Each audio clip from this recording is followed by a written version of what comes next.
Mas antes, Perrone, temos o Corinthians na jogada. E o Corinthians é o seguinte, tem uma dívida aí que não é pouca não, mais uma do Corinthians, do Neo Corinthians, o Corinthians do Augusto Melo, vai abrindo os armários e os esqueletos vão saindo, os fantasmas.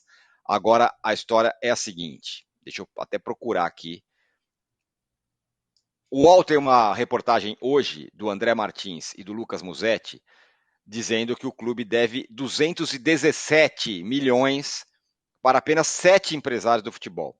Esse valor equivale a 10 folhas salariais do Corinthians, para se ter uma ideia. A maior dívida com o dele chega a 60 milhões. Alguns são valores desde 2020. O ex-presidente do Corinthians, do William Monteiro Alves, ele teria assinado uma confissão de dívida com 3 desses empresários, o que faria com que o clube não pudesse contestar essa dívida. O Duílio confirma a dívida, mas nega que ter feito essa assinatura da confissão, e ele acha que, na verdade, o Augusto Melo, o novo presidente, está jogando para a galera para botar a culpa em tudo na administração anterior. Fato é que 217 milhões é grana, é muita grana. Né? Como diz a reportagem, são algumas folhas salariais do Corinthians, um time que já está asfixiado aí por dívidas. Exatamente, isso provoca uma asfixia, uma coisa. Porque aí o cara vai, entra na justiça, bloqueia as contas, aí vai faltar dinheiro para pagar o que o clube precisa pagar. Eu acho que aí o importante nessa história agora, assim, quem está no Corinthians hoje. O Corinthians tem eleição para a presidência do conselho hoje. Então, eu acho que assim, o conselho tem que pegar e falar assim: vamos pegar essa lista aqui. Está devendo desde quando? Por que não pagou? Quem foram os presidentes que passaram por aqui e não pagaram? E vamos chamar aqui, vamos explicar e vamos ver se dá para tomar alguma providência. Porque assim, o que esse valor mostra? Mostra que provavelmente ficaram muito tempo sem pagar e que fizeram muito negócio num circuito pequeno de empresários. E agora, o que vai acontecer? Agora, esses caras não cobravam, ou não cobraram as outras diretorias, ou cobraram e aí fez um acordo. Como é que foi? Como é que foi isso aí? Isso aí precisa ficar claro. Então, o Corinthians tem órgãos internos que podem pressionar e podem verificar e esclarecer isso. Precisa ficar tudo muito bem claro e, se for o caso, responsabilizar. Porque, assim, olhando por cima, o que você imagina? Que a conta de vários anos vai estourar numa administração que era a oposição. Né? Então, assim, tudo precisa ser muito bem detalhado, cobrado internamente e explicado para o torcedor.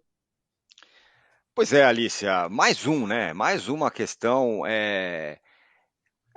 que a nova diretoria do Corinthians ia chegar e era tudo novo. Todo mundo estava meio preparado para isso, né? Os corintianos também, não, calma, pessoal, o negócio não vai ser fácil, vai ser isso mesmo. Mas começou naquele ritmo, vai de bet, boné, não sei o quê, agora vamos ganhar não sei quanto, agora acabou, aí as declarações, acabou a farra.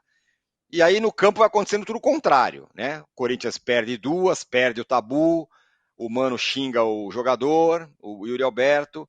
É uma desconexão do discurso do que a gente está vendo dentro de campo no Corinthians, né?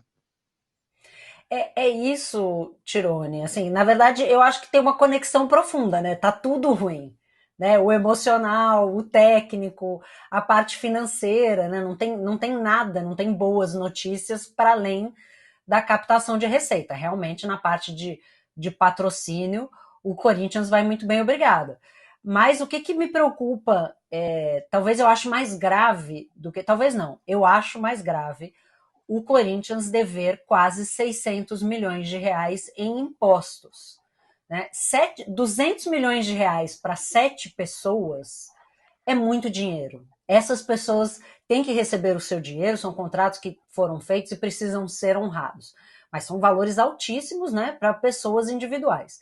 600 milhões para todo o povo brasileiro. 600 milhões, gente, é um dinheiro que o Corinthians deve ao Estado. Isso, para mim, é muito mais grave, porque isso significa que o Corinthians está se financiando, a gente poderia até entrar numa questão de fair play financeiro, com dinheiro que pertence a todos nós. Né? Tenho certeza que os 7 empresários vão buscar todos os seus recursos na justiça e precisam receber aquilo que lhes é devido. Mas e o governo? Né? Como essa dívida está em grande parte renegociada, não é que o governo abriu mão, não é nada disso. Mas eu acho muito mais grave que o Corinthians tenha optado por essa forma de endividamento, mais do que dever a indivíduos que muito provavelmente já são ricos. Né? Então, todo tipo de dívida é ruim, mas algumas dívidas são piores. Né? E, a meu ver, no caso do Corinthians, essa dívida com o Estado ela é muito pior. Né? Mas tem que pagar, todo mundo tem que pagar suas contas, né, gente? A gente não pode ficar devendo, né, nem 200 conto, imagina 200 milhões. No futebol a frase clube não é banco, né, que fala, ela é levada até o extremo, né? Então os times podem ficar devendo, pode dever para o governo, pode dever para não sei o que tá tudo bem, porque afinal o clube não é banco. Se leva essa frase meio na extremidade quando se fala sobre esse assunto. Mas esse é um ponto, o Perrone, porque inclusive as declarações do Augusto Melo sobre o poder de captar recursos do Corinthians. Não, porque o Corinthians é gigante, porque acabou a farra, porque é 200 sei quantos milhões da vai de bet, porque vamos vender o naming rights não sei da onde, porque os camarotes, papapi, papá. Também é outro discurso que não casa com uma negociação. Se entra tanto dinheiro, por que ele não paga ele não resolve essa dívida que ele tem com o governo? É o que muita gente se pergunta. Claro que não é fácil, né? O cara não vai entrar a grana aqui, ele vai pagar amanhã. Mas é uma coisa a se discutir, né? Quando fala sobre uma renegociação da dívida, que é uma dívida com o governo, portanto, grana de todo mundo. E o Corinthians quer dar um jeito de ou alongar ou diminuir e tal. Para uma entidade que gera 1 bilhão de receita, é esquisito, não? Eu acho assim, o Augusto ele errou muito no discurso. Ele chegou com muito preocupado em dar boas notícias, né, para o torcedor.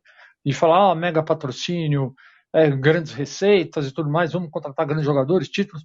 Mas o discurso óbvio era, o clube tem sérios problemas financeiros e o trabalho aqui é primeiro organizar as finanças. Vamos organizar, arrumar a casa para o Corinthians poder voltar a ter um time forte. Ele deveria ter feito isso. É simples, óbvio, não fez.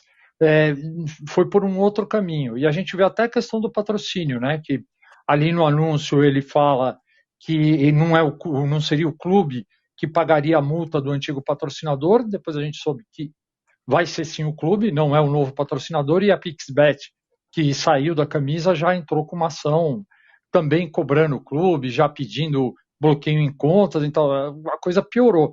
Então eu acho o seguinte, cara, é se enrolar por bobagem. É se enrolar por bobagem. Se você tem um discurso calcado ali, baseado na realidade, você não vai ter esse tipo de problema depois. Agora, muita coisa que ele é cobrado é por expectativa que ele gerou. Então você está se enrolando por bobagem. Ele podia assumir o clube agora, tem tanto de dívida, vamos pagar essas dívidas, né, coisas que as outras gestões construíram e tal. Mas ele criou um castelo de areia que agora está desmoronando. Vou com você ainda, Perrone, ainda sobre o Corinthians. Chegou o Pedro Raul. Agora sim, chegou o Pedro Raul.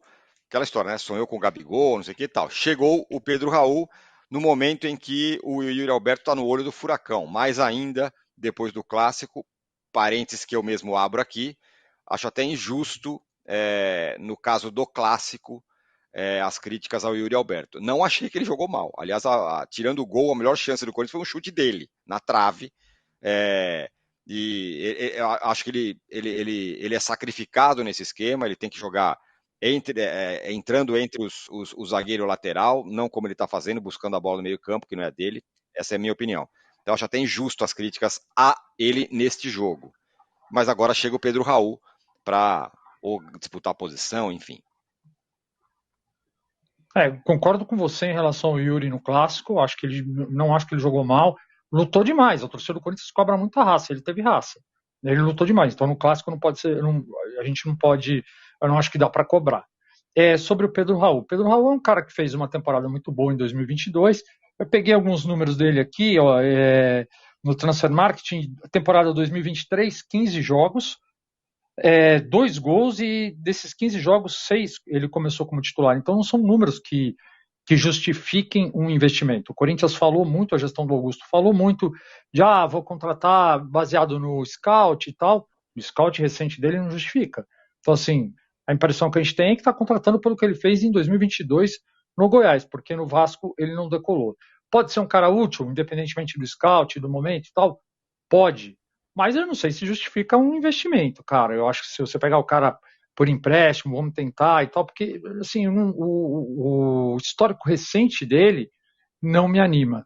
Acho que tem a molecada da base que precisa ser bem aproveitada. Né? É claro que a base não é a base que vai segurar, que vai resolver o problema, mas ela pode ser melhor aproveitada enquanto você procura alguém com menos chance de dar errado. Porque um dos discursos dessa diretoria foi exatamente o seguinte: a gente vai olhar scout porque a gente quer errar menos do que a diretoria passada. E eu não sei não, eu acho que o Pedro Raul é uma contratação de risco. O que você acha, Alice? Aliás, tem notícia informação do nosso Samir aqui dizendo que o Claudinho está na mira. Olha, ousado, hein? Porque o Flamengo tentou, os caras pediram quase 20 milhões, não deu certo. Agora o Corinthians estaria atrás dele. Eu acho que o Pedro Raul traz um pouco de esperança para a torcida corintiana quando vê esse tipo de notícia, né? Porque se semana passada e alguém falasse do Claudinho, a gente ia dizer, gente, né, menos, né? E agora tá aí o Pedro Raul, se de fato estrear com a camisa do Corinthians, dá essa indicação. Mas é isso, o Pedro Raul era um jogador de 5 milhões de dólares. Né? O Claudinho é um jogador que vale mais do que isso. Seria uma excelente contratação, a meu ver, uma contratação melhor que a do Pedro Raul, mas também me parece, do ponto de vista financeiro, um pouco otimista demais. E eu tô com o Perrone, né? A gente está olhando para o Pedro Raul de 2022, porque o Pedro Raul não foi bem, né, nessas últimas temporadas, não foi bem no México, tanto que os mexicanos estão dispostos a abrir mão dele pelo mesmo valor que pagaram, né? Não estão vendo esse retorno. Então você está fazendo uma aposta num jogador no potencial que ele demonstrou um dia e que não conseguiu realizar num grande clube. Né? Pode ser que dê certo? Pode. Né? Não é um mau reforço. Mas diante da situação financeira do Corinthians, me parece uma aposta muito arriscada. Né? Menos arriscada que seria um Claudinho. Agora, com que dinheiro? Né? Da onde vem esse dinheiro? Né? Porque não param de sair notícias sobre dívidas. Então, o Corinthians está pegando o dinheiro que entra da Vai de Bet e o dinheiro, quase 1 bilhão de receita, investindo só em jogador, ou está se reestruturando para poder terminar essa gestão menos endividado e mais organizado do que terminou a gestão passada? Né? A gente não vê. E aí, do ponto de vista técnico, não há justificativa, como o Perrone falou, no scout, para pagar 5 milhões no Pedro Raul. Pode ser que ele dê certo na mão do Mano Menezes, pode, tem um monte de jogadores que começam a brilhar na mão de determinados treinadores. Né? O Cebolinha, o ano passado no Flamengo, era um bom jogador, mas era banco. Né? Desabrochou e está brilhando na mão do Tite pela visão que o Tite tem de jogo. Então, tudo pode acontecer com o Pedro Raul, mas é um investimento alto para um jogador que não tem rendido nas últimas temporadas. Aproveitando, Alicia, que estamos falando de dinheiro, o que vamos falar amanhã no quadro sobre finanças que você faz no De Primeira PVC? Muito bem. Amanhã estarei muito bem acompanhada também, além do PVC e da Domi, pelo Rodrigo Matos, nosso colega aqui da casa, para falar sobre os contratos de naming rights dos estádios. Quem tem o melhor contrato? Né? Muito se falou aí da relação do Palmeiras com a W Torre, que tem aí o naming rights do Allianz, que o Palmeiras não recebe, tem o novo contrato do São Paulo com a Mondelez, o Morumbis, então a gente vai analisar e vai tentar destrinchar aí um pouco para falar quem tem o melhor contrato nos estádios e o naming rights, que é uma coisa que vai estar cada vez mais presente, vai ser uma fonte de receita cada vez mais importante para os clubes. Então, amanhã, no de primeira, a partir das 11 horas da manhã, com o PVC Adome, e amanhã também com o Matos no nosso quadro Finanças do Esporte. Qual?